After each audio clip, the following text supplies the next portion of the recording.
Hello, everybody. Today's episode is all about the start of my journey. Last time I discussed with you the reason why I'm doing this podcast and all about my family. And today is about how we got here. Like, what were the steps? What was the process? I have a little wine here with me today because this subject is pretty intense and not always discussed a lot, especially in the African American community.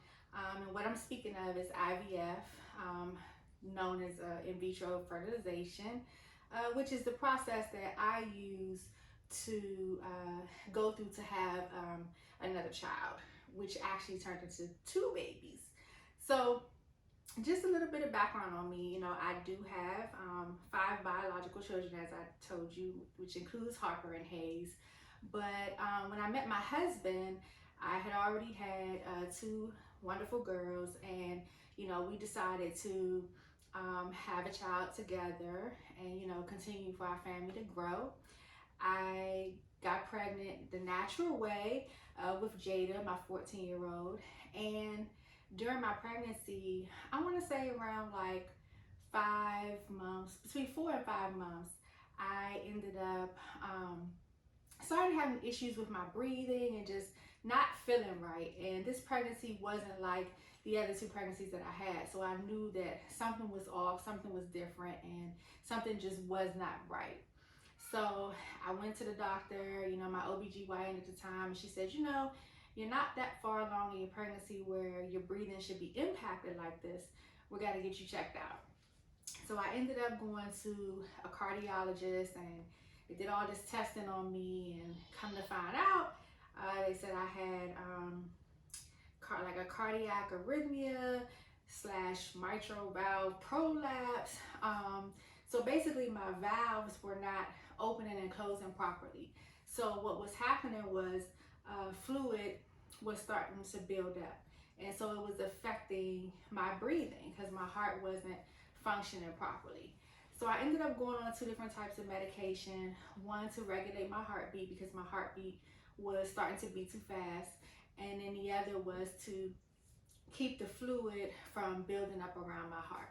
So obviously, I was super scared.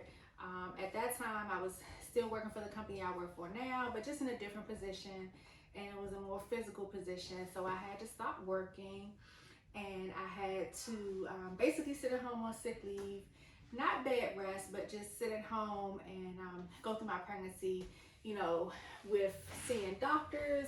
Like, I went on regular rotation with my OBGYN about once a week. And then as the pregnancy went on, it went to twice a week, and then I had to see a maternal fetal specialist, and I had to see my cardiologist like every other week. So it was pretty scary. And seeing my maternal fetal specialist, she said, listen, we cannot let you have this baby naturally. You are going to have a C-section, and we're going to have to regulate it. It's going to have to be timed, controlled. And we're going to have to take the baby early because we cannot let you go through the natural progression of a standard delivery per se. So I was really scared about that, really concerned about that. And so, they took her around, I want to say 36 weeks, 37 weeks. And when I had the C-section, so they had to pump my heart up with all this fluid and give me all this medication to like get me through the C-section, and all of that went well. But I remember, my doctor talking to me about, listen, Brandy, you have got to really think about this.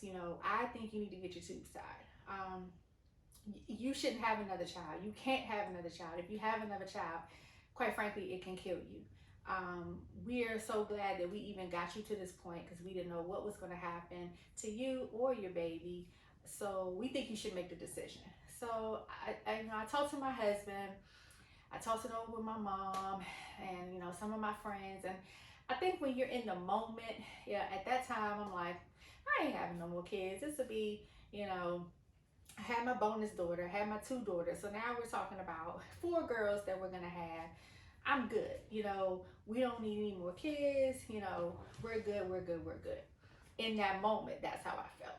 So I ended up um, getting my tubes tied because I had a C-section. They just did it right then and there, and I didn't think anything of it. And I was fine until I want to say the first, I don't know, week home, second week home. Immediately, I was like, I made the wrong decision. I went into postpartum depression. Um, I felt helpless. I felt like less than a woman because my decision to um, become a mother again, I feel like it was taken from me. It was stolen from me, and it never it never set well with me. So as time continued on, I was grateful and I was appreciative, and I thank God for what I did have. But I was the person that always wanted more children. So I kind of wish that I didn't make that hasty decision. I wish that I would have had more time to really think about it, and really analyze what my future was going to be. But when somebody tells you it's life or death, on the other hand, you're like, oh, Jesus, like, no, of course I'm going to choose life over death, right? Because I got to be here for the children that I do have and the husband that I do have. But it does something to you as a woman to know that that part of you is not there. So I can truly relate to women that can't have children at all. Women that have, been trying, and can't. The women that IVF can't help. The women that IVF has helped, but that's the route that you have to continue to go through. It's an emotional roller coaster. So for many years, this bothered me, and I know it might sound crazy, but I felt like I wasn't complete. I felt like something was missing in my life, even though I have everything. I have, my beautiful children, watching them all grow up. I have my life, I have a job, I have all these things, but something always continued to be missing. And I always told, a few of my besties that I want more kids, I want more kids. And I've always said, I want more kids, I want more kids, I want more kids. But, life goes on, and another year goes by, another year goes by. And next thing you know, we're all the way to 2016, and, or maybe it was 2015. My husband and I had a really, really serious conversation about it. And we had always talked about it through the years, but he was always like, you can't do it. Your doctor said you can't do it. It's not going to happen. So, since I had Jada, I've been diagnosed with the autoimmune condition, which is probably the reason why I had the heart problem when I was pregnant with her. But we didn't know that then. So I want to say around 2012, I was diagnosed with autoimmune condition, that I have to take, medication to keep it under wraps. And the autoimmune condition, it attacks my immune system. It treats anything in my body like a foreign object.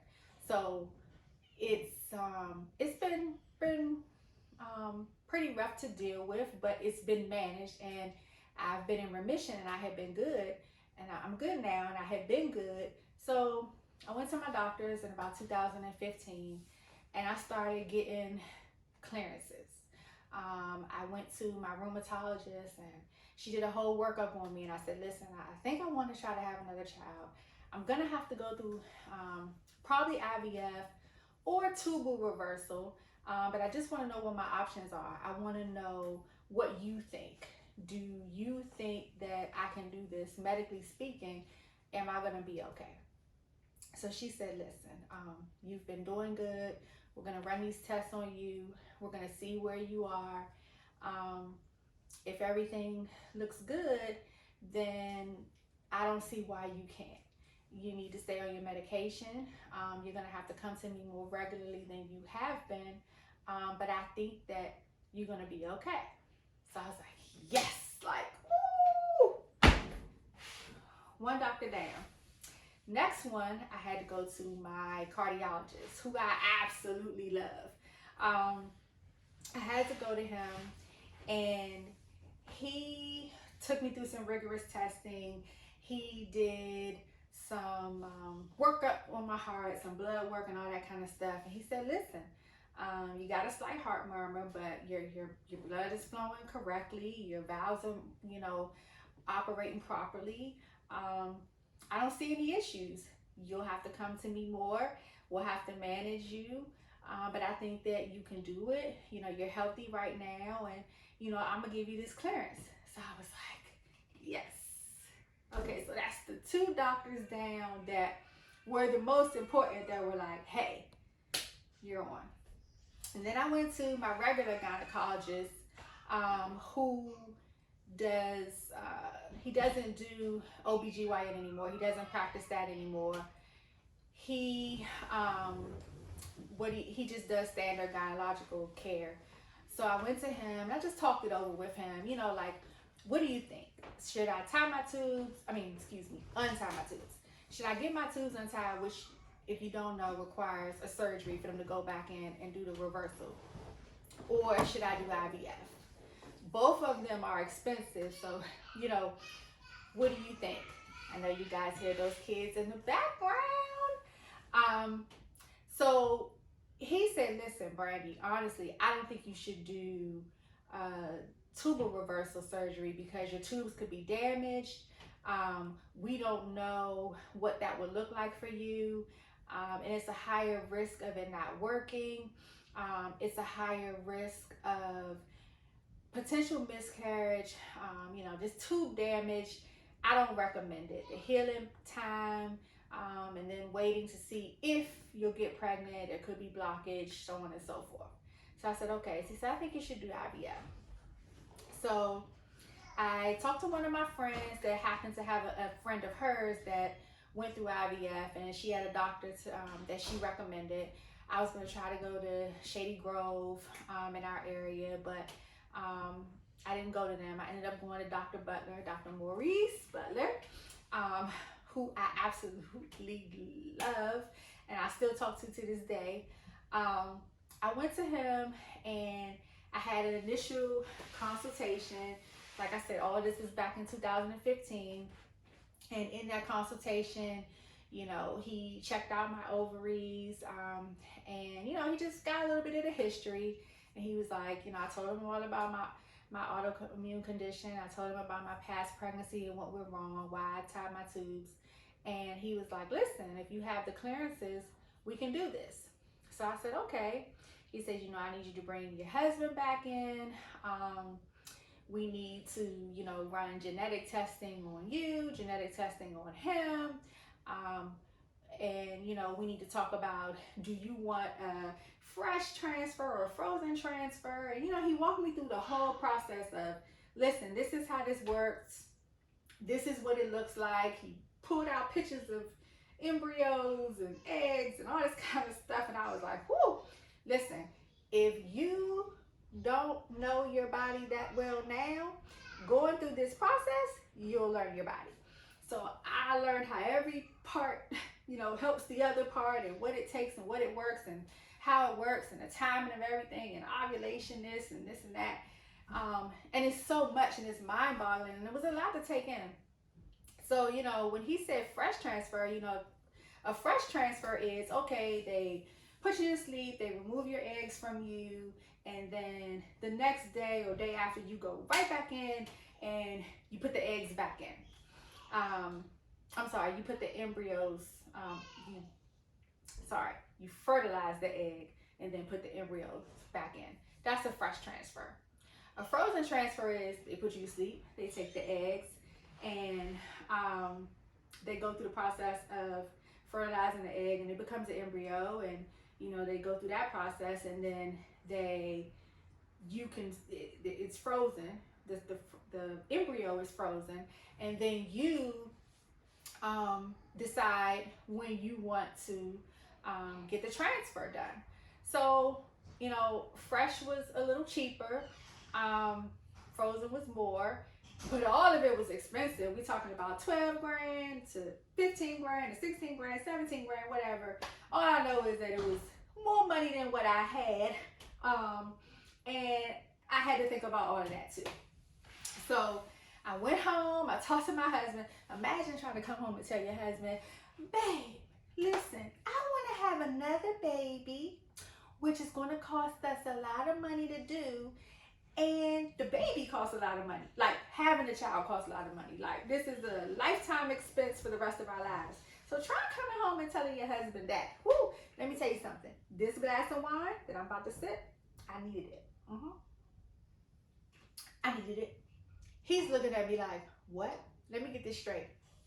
You want me to get money, to spend money, to spend money. So we're going to spend money to spend money? I was like, yeah.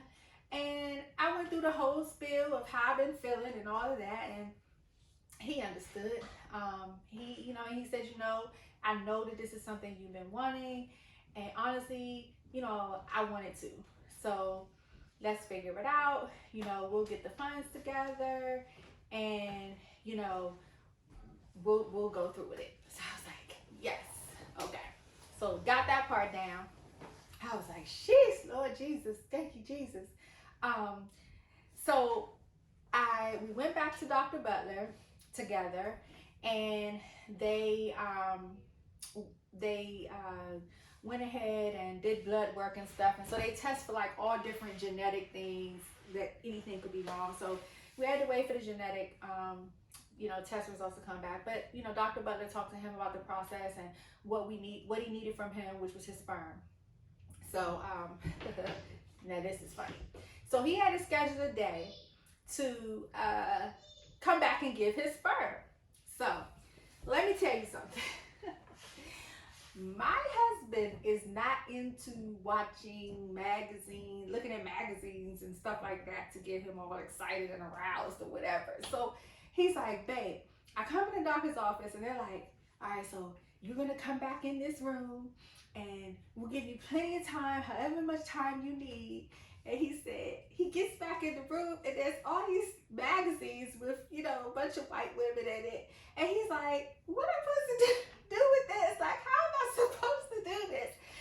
So he called me while he was in there. He was like, this is the day I'm supposed to get my sperm. I don't know if this is going to work. Like, what you want me to do? So I was like, listen, you're going to have to think about all those romantic times and all those like sexual nights that we've had. And you're going to have to figure it out and get this done. Because if you don't, you hinder the process. So he stayed in there. He did his business. He said he put it on the cup and did whatever. And he came out. There was other people sitting there. He was like, babe, I was so embarrassed because I feel like I was in there forever. And the nurse was like, thank you. You got it done, huh? And he was like, all I could do was laugh because he was like, everybody knew that I was in there, like, ejaculating in the cup. He was like, it just was weird. And I'm glad I got that over with because I don't ever want to do that again. And so I said, okay, thank you, babe. Love you. You did your part. We're good.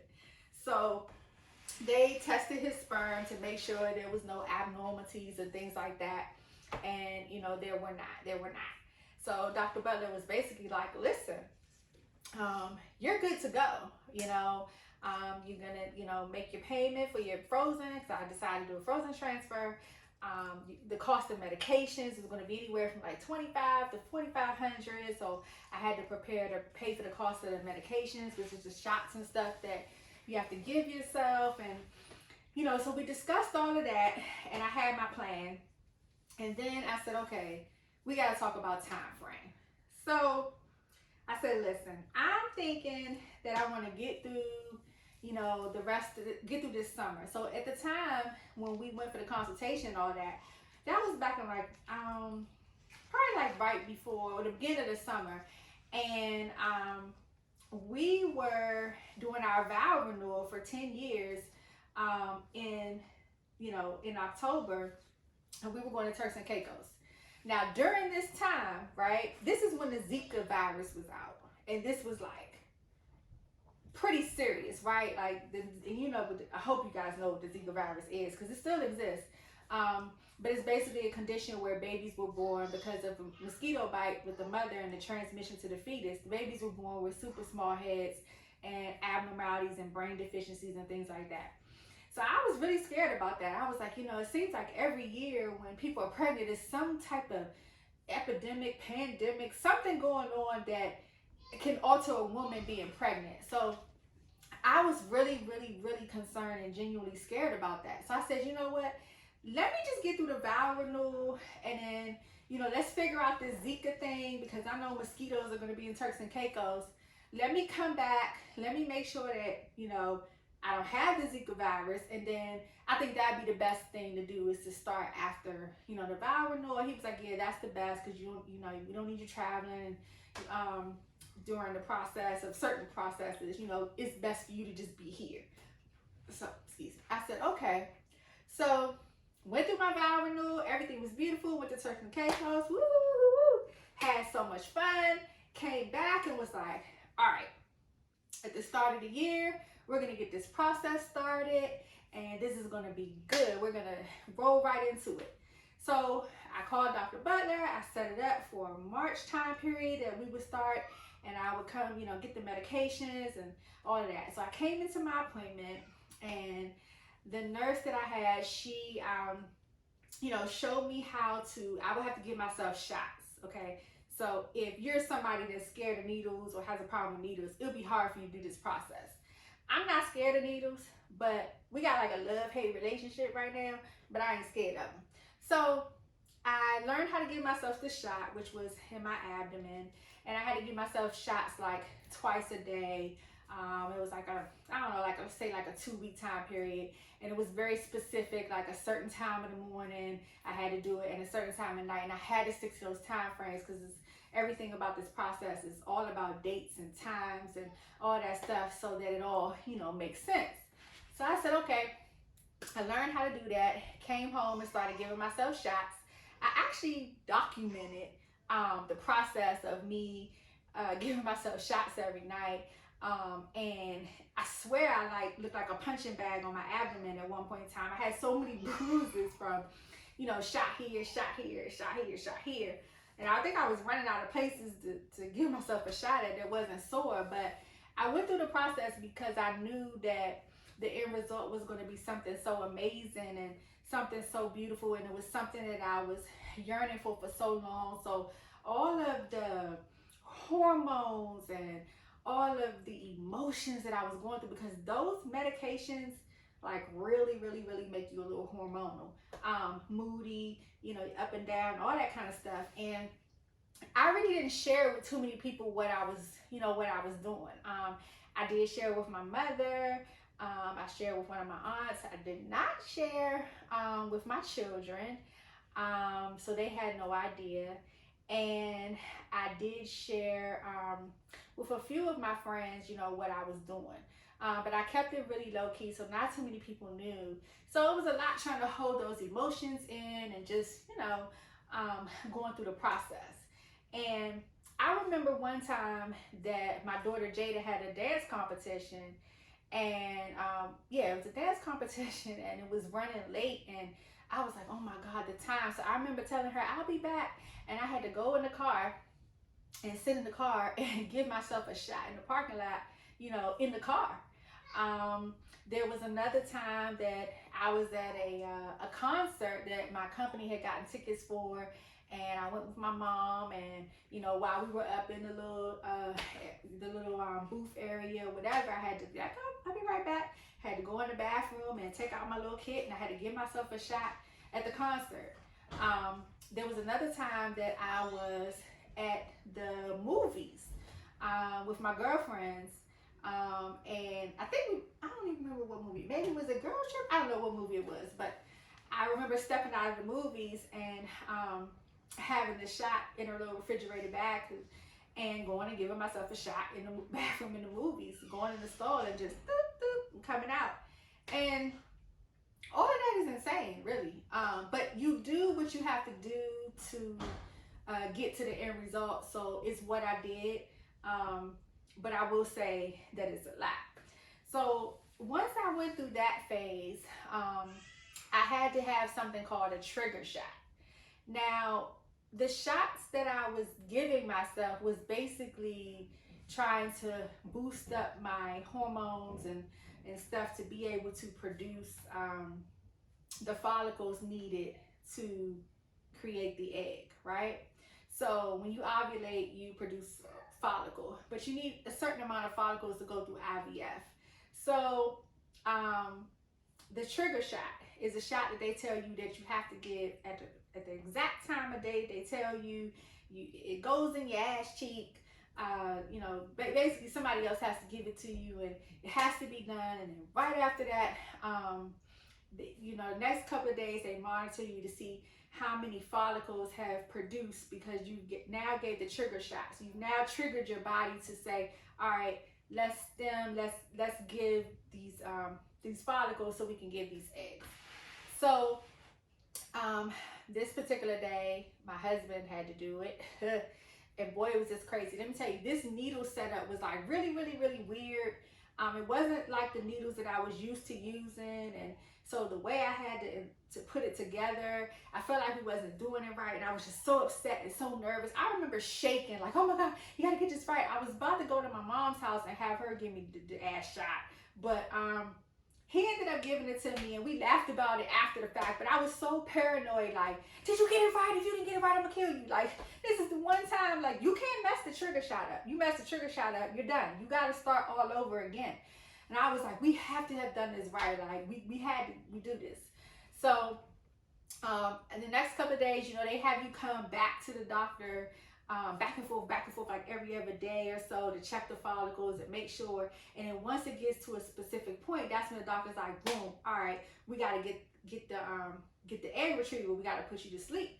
And that's the egg retrieval process. They put you to sleep, and you know, with IV and everything hooked up, just like you're having a surgery. And you're not asleep for that long, but they go in and they pull out the eggs out of the follicles. So we get to the point where he's like, okay, it's time to do this. We're gonna go pull these eggs out. So we went in, got put to sleep, took the eggs out, and I remember waking up feeling so sore, like I almost felt like a damn train hit me. I was like, what happened? And you know, my husband wasn't right there. They were like, oh, he went to go get your medication for what you're gonna need for later.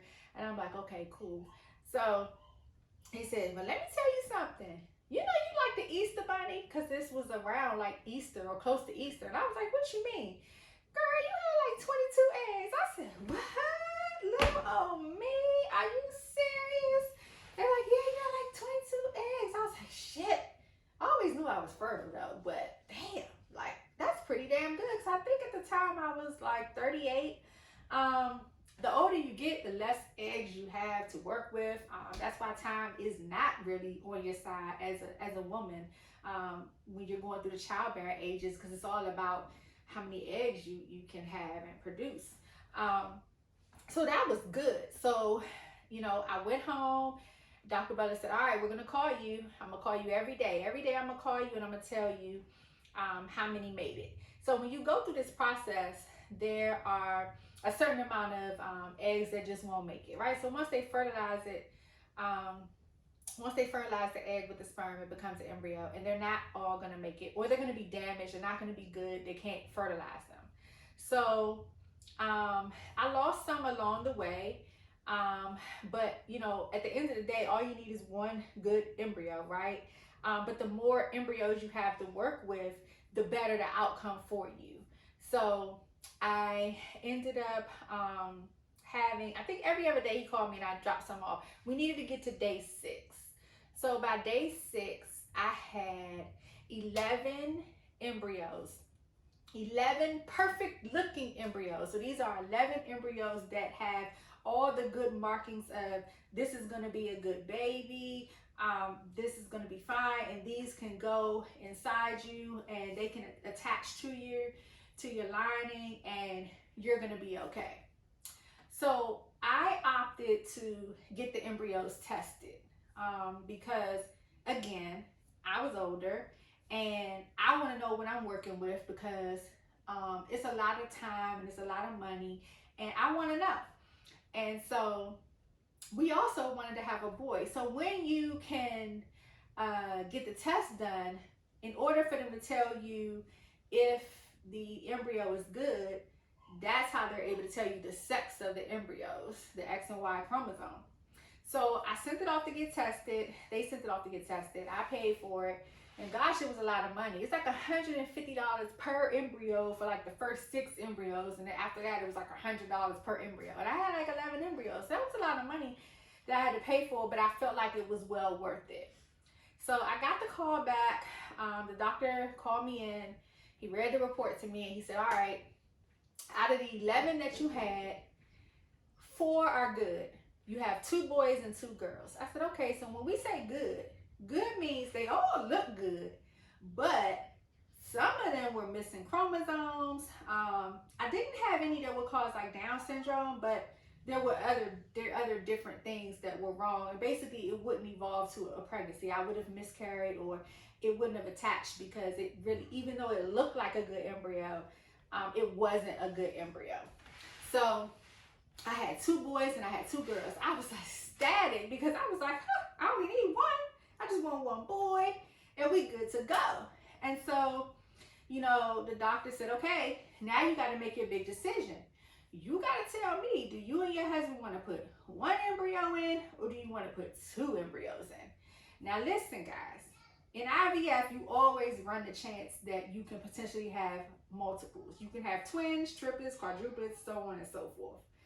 But when you go through a frozen transfer, twins are still possible, but it's more likely than not in a fresh transfer. Most fresh transfers tend to end up becoming, you know, multiples and, you know, the egg splits. But in this situation, it's nothing is splitting because it's already 1 embryo. So I said, okay, I got to go home and I got to think about it. And he was like, listen, I will not do more than 2 embryos for you because you're not someone that has a problem getting pregnant. You know, you don't need to have triplets.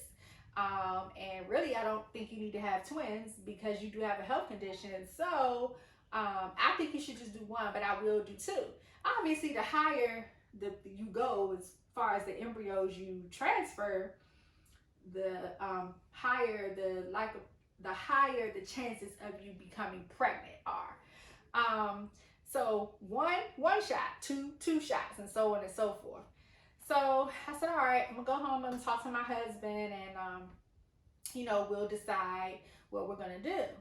In the meantime, I schedule, you know, he told me the time when we can, you know, come back and do the transfer. But before they do the transfer, they have to look at it has to be timed around your cycle, like after your cycle, all sorts of things that have to go on. Because like I said, everything is timed. So we had to, he wanted me to come back so he could re-examine me, my uterus, and make sure that everything was good. My ovaries, make sure just everything was back to normal. So I took that time to make the decision. I talked to my husband. I remember sitting at the kitchen table like, all right, listen, what we gonna do? Do we do 1? Do we do 2? And he was like, listen, we got enough girls running around this house. We need some testosterone around this house. So we gotta have a boy. We gotta have a boy. And I was like, okay, I do want a boy. We do have girls. I want a boy, So I was like, well, do we do 2 or do we do 1? He was like, man, we should just do 2. I was like, but what if we have twins? He was like, I don't know.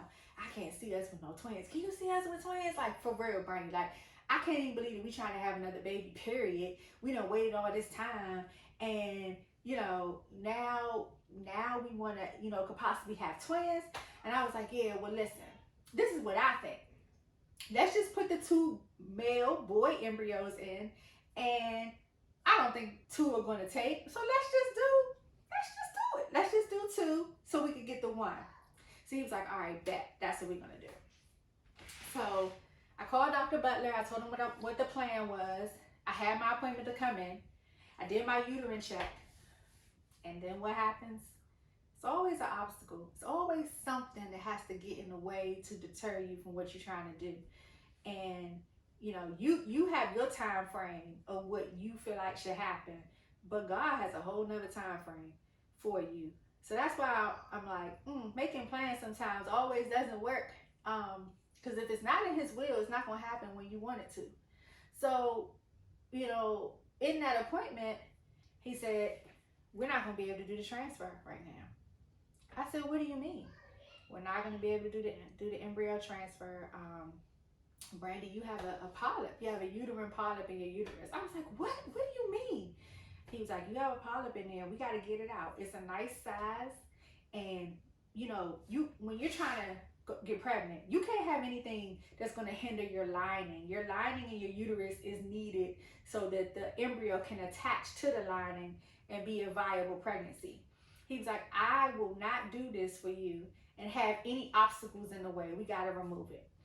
I cried and I cried and I cried so bad in that office because I said, this can't be. Like, what is happening? I just cried because I wanted it so bad. And I was like, you mean to tell me it got to get pushed back up? Now I got to be put to sleep again. I got to have surgery.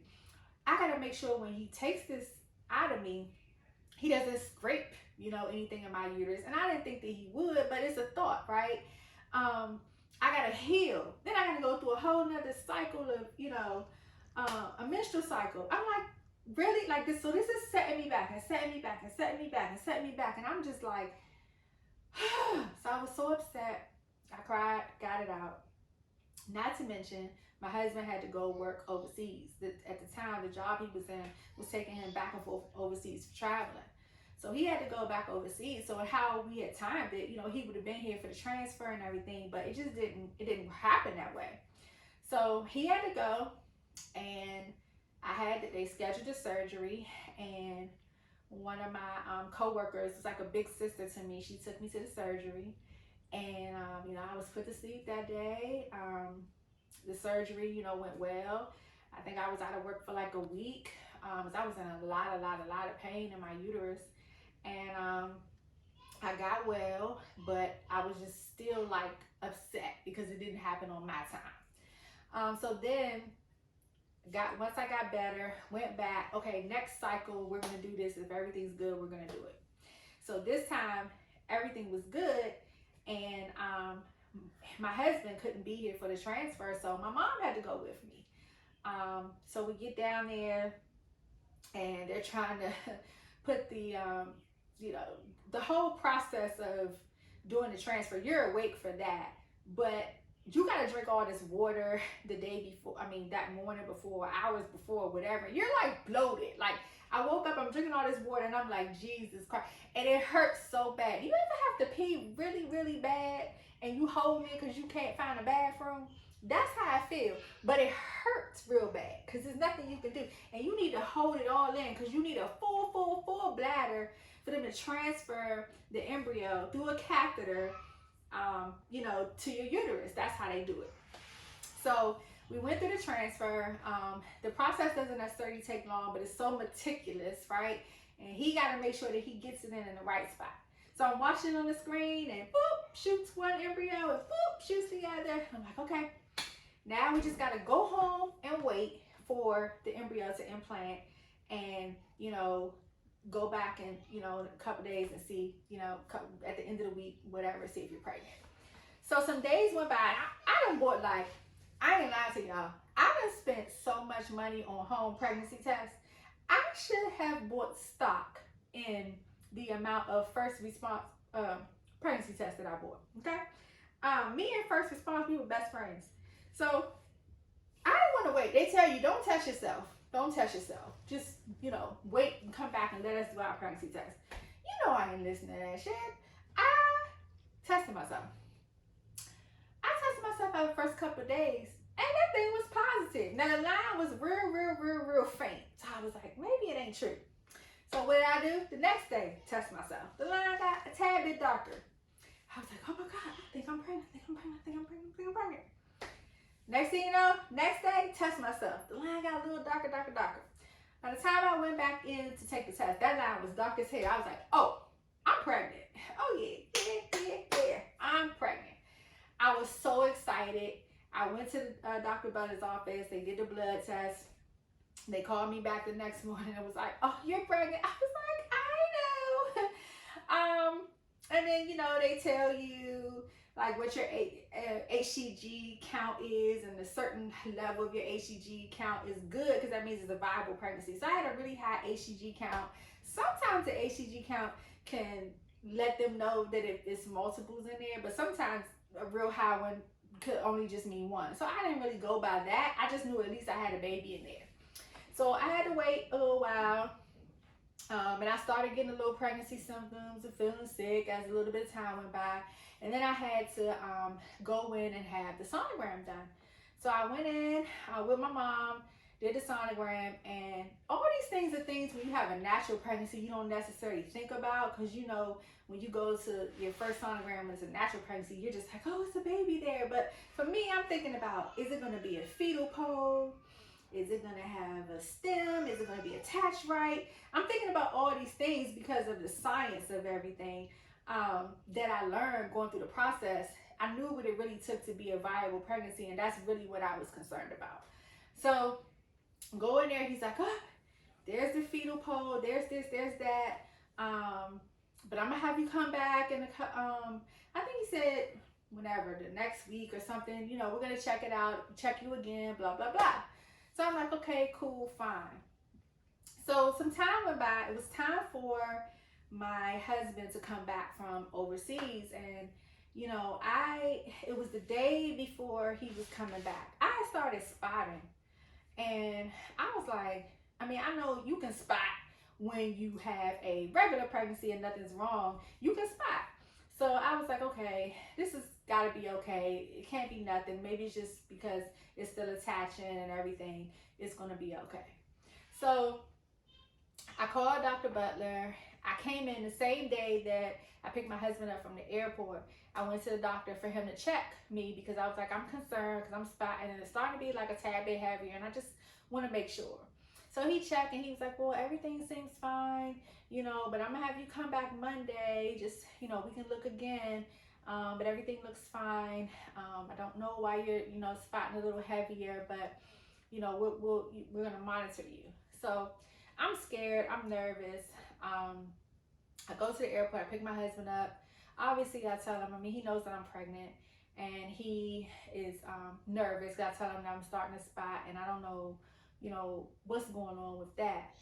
We get to the restaurant, and I remember sitting in the restaurant, one of my favorite restaurants, Mike's in Springfield, and I'm sitting there, and I just immediately lost my appetite, and I just started feeling really weird. I just started feeling like I had some little cramps, and I was just like, something's not right. My whole aura changed, my whole mental, it just wasn't right. So we came home. He was really tired. He laid down to go to bed. I got myself together, laid down, went to sleep. And then in the middle of the night, I started cramping really, really, really bad. Really bad. And I went to the bathroom, and, the amount of blood that came out wasn't good. So I woke him up, and I was like, we gotta go to the emergency room. Like, I'm scared. I think I'm losing the pregnancy. I'm scared. So we go to the hospital. You know how the nurses, technicians are, they come to give me a sonogram, but they won't tell you nothing. So I'm asking, what's happening? Is it still a pregnancy there? Is it still a fetus? Is it still an embryo? Whatever. Is it still there? Is something still there? I need to know. Just tell me. They wouldn't tell me anything. And I was in there for hours and hours and hours. I was in so much pain. And finally, the doctor comes in, and she's like, Mrs. Petway, it's gone. And I was like, what do you mean? Like, it's gone. And she was like, it's gone. Like, you're not pregnant anymore. Your body has miscarried. I was like, what? And I'm sitting there in the hospital, and I'm like, I have so many emotions, but I couldn't believe it because I've never had a miscarriage before. And to be quite honest with you, I think that was the absolute last thing that I thought could happen in the process. I think I was more prepared for the embryos not taking or latching to me more than preparing myself to not have a baby at all, to miscarry. And it was only one embryo, it wasn't two, only one took. And I didn't understand it. I'm like, I've never had one before. Why I'm having one now? And this is the time where I feel like this shouldn't be no miscarriage. I did everything right. I got the embryo tested. I got the genetic test done. I know this is a perfect child because I got it tested. So why did this happen? You know, my lining was good. Everything was good. Everything that I was supposed to be doing, I did. So I was so hurt and I was so angry because I feel like I did everything I was supposed to do. And I'm like, you know, God, you gotta tell me, like, what did I do wrong? Like, did I do wrong because I decided to put two boy embryos in? Am I playing with God? I had to talk to God. Like, am I playing with you? And because am I trying to play God because I said I wanted a boy and I put two boys in and you said it don't work like that. You spoke to me and you said you don't get to pick and choose what you're supposed to be blessed with. I'm gonna bless you with what you're supposed to be blessed with. And that's how I felt. But I was so hurt and I'm, you know, at home recovering. You know, I'm calling my job to tell them I can't come to work because I, you know, had an issue. And I never told them it was a miscarriage because I didn't tell my job I was going through this. I told them that something happened. I don't know what I told them, but it was so traumatic to go through because everybody didn't know that I was going through it. My children didn't know. So they didn't know why I went to the hospital. I don't even remember, to be honest with you, what I told them as to why I was in the hospital. But I just remember hurting really bad. And I think miscarriages are another subject that we as women, we don't talk about. It's like a shame thing or whatever it is. Everybody has different emotions, but I felt like a failure. And again, I felt like I did everything right. So it was like, where did I go wrong? So I was just so hurt. So of course you have those feelings like, okay, maybe God doesn't want me to even have another child. Maybe this is his way of telling me you're out of your damn mind. Like, this is good. You're good. No more. Stop. No more. So my husband and I, we talk about it and he's like, what do you want to do? Maybe we shouldn't. And I was like, no, you know, I was going to church regularly and praying. And I was like, no, God didn't give me the sign to stop. But maybe we just need to do things differently. So I went back to Dr. Butler and he checked me out and he made sure that everything passed and everything passed naturally. So I didn't have to have any additional surgeries or anything like that. And he said, listen, I don't know why it happened. I'm just as baffled as you because you came in here, you were like a perfect case. So I felt like it should have worked. So I said, okay. He said, so don't give up. It's going to work. You know, let's do it again. So he said, Marnie, I think you should stem again. And I was like, stem again? Like, we talking a whole nother $18,000. You want me to stem again? I got to buy medicine all over again. Why do you think I should stem again? He was like, the more embryos you have, the better the chances. And right now you're down to 2 embryos and it's 2 girls. And I was like, oh, okay. I know if I go home and tell my husband it's only 2 girls left, he went, we ain't putting no 2 girls in. So I was like, okay, let me talk to my husband. So I go home, I talk to my husband. He's like, stem again? More money? Where you gonna get this money from? I'm like, I know. And I'm thinking, well, honey, you know, I said I was going to buy a new car. So this is like me buying a new car. This is me like my car though. He was like, oh, that's what it is? Oh, that's what you're trying to tell me? He's like, okay, all right, okay. If this is what you want to do, I got you. I got your back. I support you. Let's do it. Do y'all know I went through this process all over again? Can y'all believe this? I actually stemmed again. I actually gave myself shots all over again. Went through the bloating, the mood swings. I did all that crazy stuff all over again so that I could get some more embryos. But let me tell you this story. The trigger shot. This time I said, my husband ain't gonna give me the trigger shot. The nurses volunteered to give me one of the nurses at the place volunteered to give me the trigger shot because she said they do that from time to time. So this particular weekend, I went to his cousin's baby shower.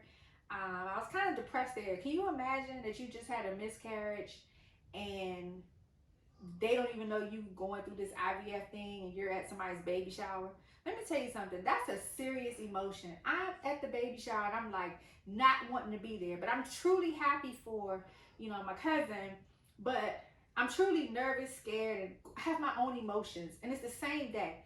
It's pouring down, cats and dogs raining when it's time for me to leave. I had to get my trigger shot at like 9 o'clock that night or something like that. We were supposed to meet at the doctor's office, which is in DC. Get to the doctor's, get down there. I get halfway down there. She called me. She's like, "Oh, Miss Padway, I'm so sorry. You're going to be so upset." I'm like, "What?" I left the keys. I'm locked out. I don't have the keys to get into the doctor's office. I said, "What? What you mean?" She was like, "Well, I could meet you. Let's meet at the hotel." And I don't even remember which hotel it was in DC we went to, but meet me at the hotel and we could figure it out. I was like, okay. I was like, listen, because I had all the medication with me. So it's not that we needed medication. I had the medication, but we needed a place to do it. I said, listen, if you got to give me this ass shot in my car, we're going to do this shot in the car. Because we ain't missing this time frame. You understand? I ain't missing it. So she's like, okay. So I pull up to the hotel and we go in the bathroom and it's so funny. So it's one of these bathrooms where it's just like one stall or something. And people ended up knocking on the door. So she's in there trying to prepare the shot and I'm taking out my pants and they knock on the door and I'm like, 1 minute. And so they knock again. I'm like, listen, we will be out in 1 minute. Now I know they was upset because they probably thought, it's 2 gay women in here. What the hell are they in that bathroom doing? We was in that bathroom for a minute. So anyway, we're in the bathroom. We get everything together, whatever. And I bent over and she gives me the shot. And it was so funny. We walk out of the bathroom and the people are looking at us like, what are they doing? What were they doing? Like, it was so funny because it's one of them like kind of bougie hotels. And I just was dying laughing. I was like, man, ain't nobody gonna believe this stuff. Like, ain't nobody gonna believe I'm here in a hotel getting an ass shot. I mean, it's like, I feel like, is this what they do when they get them cement butt implants or whatever it is they get? I don't know. It just felt really weird. It was really weird, but it happened, right? So, go through the process of, going back and forth to the doctor, him checking to make sure the follicles and all that stuff. We reached the day that he's supposed to take it out, put me to sleep and take it out. My mom, for whatever reason, my husband, I think he was back out of town again. And that's the thing. He was back and forth out of town. So a lot of these emotions I went through by myself. My mom with me again. This time, they couldn't find an IV a vein to put the IV in. They tried my hand. They tried, wherever they put it in your arm. They tried my leg. They ended up having to put the IV in my foot. They found a good vein in my foot, and it was just really weird. I don't know if I was slightly dehydrated. I don't know what was going on, but this day my veins were shot to shit. Like, they was just not acting right. So I get put to sleep. They wake me up. They like, girl, do you know you are still fertile? I was like, what is it? What is it? It's like, man, we got like 20 eggs this time. I was like, really? So I was so excited because I was like, okay, everything's going right. We're doing good. Everything is working out. It's all falling into place. So I ended up, every day, I lost some, right? When they fertilized, I lost some. So by day 6, I ended up with 10 embryos this time. 10 perfectly good looking embryos. But guess what? I had to pay all that money all over again to send them out to get tested because I wanted to know what I was working with. So I ended up with, you guys are not even going to believe it. You're going to be like, what? I ended up with the same number that I had before. 2 boys and 2 girls. I said, God is trying to tell me something. Out of all these embryos, 2 boys and 2 girls. First of all, that's good, right? That's a good number because some people go through this process and they only end up with 1. So 2 boys and 2 girls. So now I'm like, okay, all right, honey, what we gonna do this time? So I told my husband, listen, I don't think God wants us to determine the sex of the baby. How about we do this? Let's put in 1 boy and 1 girl, and it's the luck of the draw. Whatever decides to implant, then that's what we're gonna have, right? He was like, okay, but I hope God listening to me because I want a boy. So I'm like, okay, got it. But this is what we're gonna do because I don't think we did the right thing. I don't know. I prayed about it, and I think this is what we should do. So I ended up doing the 1 boy, 1 girl at the transfer. My mom, no, he was there for the transfer this time. And so at the transfer, this time it went good. Same process. Time went on. I started testing myself. Remember I told you I had a stock of pregnancy tests. I started testing myself. Boop, she pregnant. Woo, yay! So I had the appointment scheduled to go and see whether 1 implanted, 2 implanted, or how good the pregnancy was. And I got, didn't even get to that part. I was at work one day. We were there for a big managers meeting, and there was a lot of managers there, a lot of different people there. And my thighs started bothering me. And I remember sitting at like my big sister, my play big sister's desk, and I said, my thighs hurt. And she was like, what? What do you mean? I was like, my thighs are hurting. It's like a shooting pain going in through my thighs. It's like I'm having cramps, but cramps in my thighs. She was like, well, that doesn't sound normal. I was like, I know. I think I should call the doctor. So I called the doctor. They were like, okay, come in this afternoon, this evening, or monitor it, and you know, we'll see what's going on. I said, okay. I go to the bathroom. There wasn't any blood, so I'm thinking, okay, I'm okay.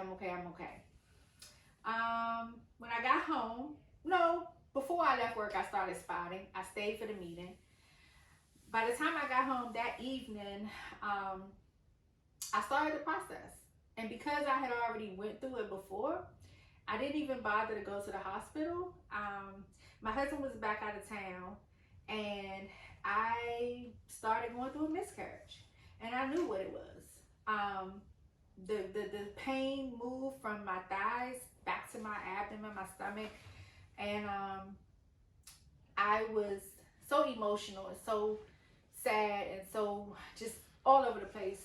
The next morning I get to Dr. Butler's office and he does a sonogram and he's like, yeah, it's not there. It's gone, you know, you're not pregnant anymore.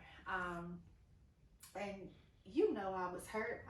I think I sat there and I think when we went in his office, that's the first time I've ever seen a doctor cry with me or for me or about me. He shed tears in the office.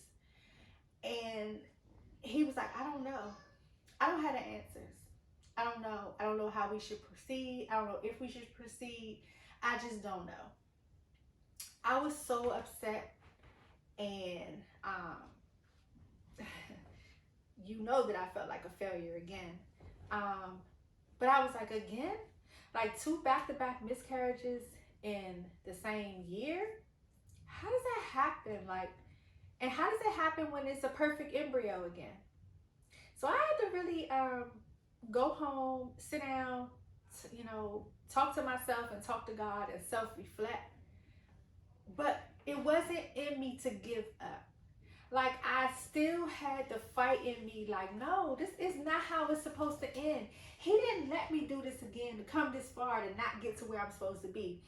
He didn't let me, you know, spend all of this money and go through all these emotions to not reward me. I still have to have my faith. I still have to know that this is going to happen. But you know what? I realized I stopped taking my medication for my autoimmune condition. And I stopped taking it around the time I started taking the medicine to go through IVF. And so I went back to my doctor, my rheumatologist, and she said, Brandy, you cannot stop taking. Why did you do that? I said, I think I was taking too many medications. So I just was tired. I just didn't want to take it. And I felt like I was fine. I was in remission. So I was good. But I think that was the problem. So I ended up going to see another IVF specialist at Johns Hopkins just to get a second opinion. Come to find out, him and Dr. Butler knew each other. Whoever would have thought. And he said, listen, your lining is good, everything is good. He said, but you have an autoimmune condition. You have to take your medicine, but I think you're gonna get pregnant. Let me know. You want me to do it, Dr. Butler to do it, but I think you're gonna be pregnant. So that made me feel good to know that everything that Dr. Butler was doing was the right thing, which I knew it was, but just to get it, sometimes you gotta have a second opinion. Like, you gotta advocate for your own health. So I said, okay, I'm gonna do this again. But I'm going to do things differently this time. This is going to be the last time. So this is the last shot, right? This is it. At this time, I still had one boy left, and I had 3 girls. So I had to talk to my husband, and honestly, I had to respect how he was feeling because he had emotions all over the place too. Is it fair to put my husband through this again? Because he was getting excited about being pregnant, and then now you're not pregnant again, and now you're not. Why do you want to do this a 3rd time? And I said, I just feel like this is the right thing to do, but maybe I need to take my medicine. I think that my body is just rejecting the pregnancy because of my condition. So I talked to Dr. Butler. We came up with a plan. I went on an aspirin regimen. I went back on my medication, and I also went on prednisone, which is extremely strong medicine. I was on a low dose. But they had me on prednisone to help with my autoimmune condition, and as well as my other medication. I got back on that for like a month or 2, and then we did another transfer, and I put in the last boy that I had, and the 1 girl. And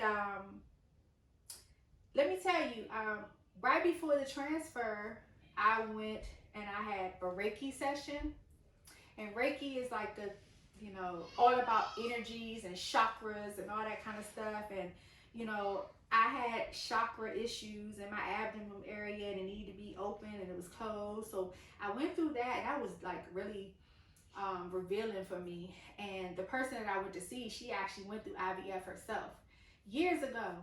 And she gave me this bear, and it said, I am IVF or something to that nature. And she said, I want you to hold this bear until you have your child, because you're going to have a baby. You hold this bear. I had another client who I gave this bear to. She had a baby because she had miscarriages too. She gave it back to me. I'm giving it to you. So I take this bear. I start doing meditation. I start doing acupuncture for pregnancy. There's an acupuncture you can go through if you're trying to do pregnancy. I just did different things and stepped outside the box. Obviously, I continued to go to church and I kept my faith, but I did things to help heal my body and my mind too. And I feel like it worked because I went through, I did another transfer, and I ended up being pregnant. And, I had all the pregnancy tests. I test myself. But this time, it felt weird. Like, this time I felt sick earlier. I got the test result from the doctor's office, and then I was like, I'm feeling like weird, like sick weird, like a weird sick, like just sick, like the pit of my stomach, I feel like it's gone, or it was just a weird feeling. And so when my husband and I went to Dr. Butler to see if it was 1 baby, 2 babies, or whatever it was, we get in there, and I said, Dr. Butler, before you even look in here, I think it's 2 babies. And he was like, you think that? I was like, yes, something in my heart and my soul tells me that 2 babies are in there. I feel like they both took, because I'm sick. Like, I'm feeling weird, and I didn't feel this way with the last 2. I was a little sick, but not like this. Like, something is different. Something's off. He checked, and you already know. The rest is history. They both took. And Yaquan and I were like, oh my God, it's 2 babies in there. And they both had their fetal pole, and they both had everything they were supposed to have to be a viable pregnancy. And I was like, oh my God, oh my God, oh my God, oh my God. But I also was cautious because we've been down this road before, right? But we ended up making it to a point that we felt good, right? And we ended up with the pregnancy. So that's my journey, and that's our episode for today. And next time we'll talk about what went on during that pregnancy. All right? See you next time.